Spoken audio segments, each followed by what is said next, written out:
Joining us now from the campaign trail is Senator Bernie Sanders, who is in Tucson, Arizona.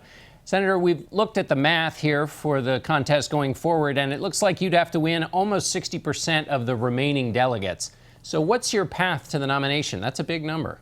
Well, it is, but I think that the states that are coming up just on Tuesday, we got Idaho, we got Utah, we got Arizona, we're heading out west to Washington, we got Alaska, we have Hawaii, we're then heading to New York. We think that the path forward is a pretty good path for us.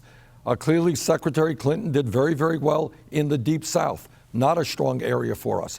But I think as we go forward, you're going to see us doing better and better. And by the way, I think people are also going to appreciate when they look at the polls that Bernie Sanders does better against Donald Trump than Hillary Clinton does. In fact, in the last NBC poll, we were 18 points ahead of Donald Trump, far more so than Secretary Clinton. I think that will play a factor in the coming states. Now, Secretary Clinton won in Ohio and Illinois. That's not the Deep South. Well, but here's the point, as you well know, she did, and we won in Michigan.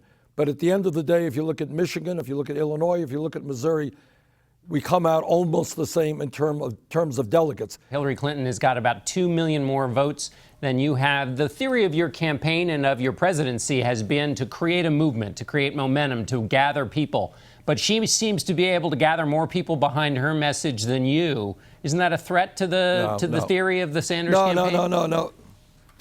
John, not at all. I mean, what you're really talking about is she did very well in the Deep South. She creamed us in Mississippi and Alabama and South Carolina. Now, I wish I didn't have to say this, but everything being equal, no Democrat right now, I hope that changes, and I think it will, is going to win those elections, those states in the general election.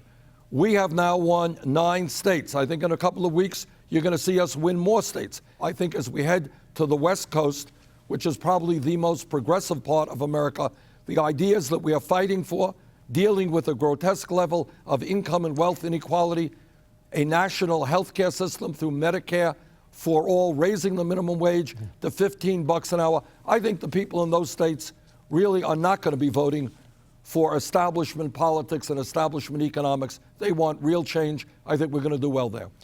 You have, over the last month or so, been drawing greater contrast with Hillary Clinton. Should we continue to see that all the way up through the convention? There have been people who have said, fine, let the race continue, but every sharp attack or distinction that Senator Sanders draws has the potential of unsettling things if Hillary Clinton becomes the nominee.